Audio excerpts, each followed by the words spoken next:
کلا انہا تذکرہ، یہ لفظ بہت اہم ہے. تذکرہ، ذکرہ، تذکیر، فذکر بالقرآن، کیا معنی ہے اس کے؟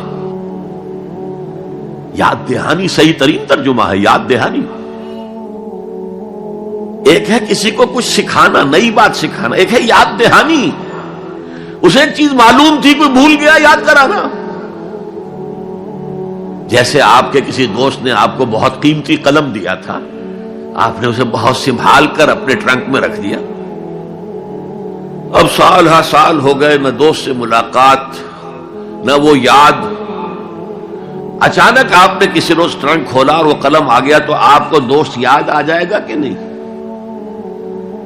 اسی لیے قرآن آفاق و انفس کے لیے آیات کہتا ہے. ہم اپنی آیات دکھائیں گے تمہیں، نشانی جس کو دیکھ کر تم ہمیں پہچانو گے. اور تذکرہ کا مطلب کیا ہے؟ پوٹینشلی ایمان ہر انسان کے دل میں موجود ہے. یہ جو روح جو ہمارے قلب کی مسکن نکین ہے، اس میں اللہ کی معرفت بھی ہے، اللہ کی محبت بھی ہے. البتہ ذہول کے پردے پڑ گئے ہیں، بھول اور نسیان طاری ہو گیا ہے. ہم دنیا ہی کے اندر گم ہو کر رہ گئے ہیں. ہماری ساری دلچسپیاں دنیا سے ہیں، لہذا ہماری توجہ ہی نہیں ہے. ورنہ ہر انسان کے دل میں یہ جو یہاں ہندوستان میں کہتے ہیں آتما اور پرماتما، آتما اور پرماتما کا تو تعلق بہت گہرا ہے. ابتدا میں بنا دی گئی تھی ارواح، جب ہم سب کے سب تمام انسان آدم سے لے کر اور تا قیامت جو انسان آئے گا دنیا میں، ان سب کی ارواح پیدا کر دی گئی. اور پوچھا گیا الست بربکم قالوا بلا، یاد ہے؟ لہذا یہ تذکرہ ہے، یہ یاد دہانی ہے، تمہارے اندر موجود ہے. اللہ کی معرفت بھی موجود ہے، اللہ کی محبت بھی موجود ہے. لیکن کلا بل ران علی قلوبہم ما کانوا یعملون، ان کے دلوں پر زنگ آ گیا ہے اب ان کے اعمال کی وجہ سے.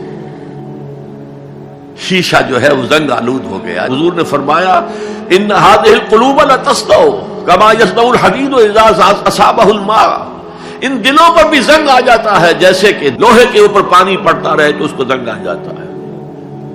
پوچھا گیا فما جلاؤها یا رسول اللہ، اے اللہ کے رسول ہماری تلواروں کو زنگ لگتا ہے، ہم پالش کرتے ہیں، سیکل کرتے ہیں، وہ پھر چمک اٹھتے ہیں. تو دل پر اگر زنگ آ جائے تو اس کا علاج کیا ہے؟ دو چیزیں فرمائی، کثرت و ذکر الموت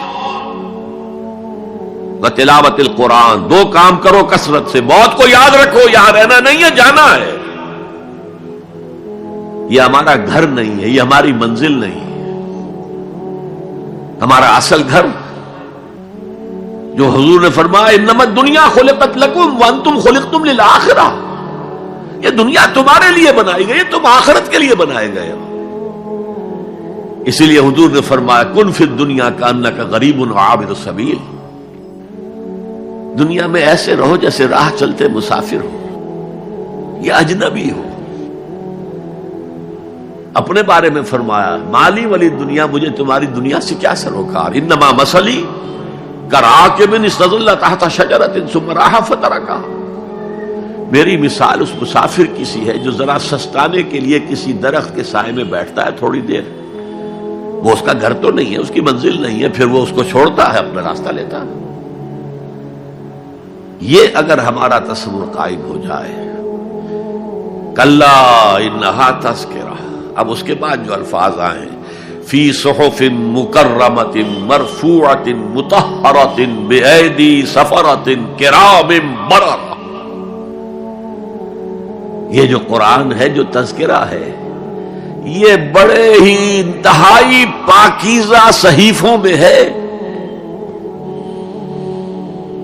فی صحف مکرمۃ، بڑے باعزت، مرفوعۃ مطہرۃ، مرفوع بلند اور انتہائی پاک.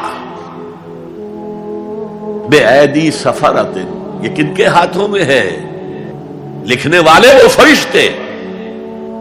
بے ایدی سفرۃ کرام بررہ، جو نہایت باعزت ہے، بہت وفادار ہیں اللہ کے. یعنی اصل قرآن کہاں ہے؟ لوح محفوظ میں ہے.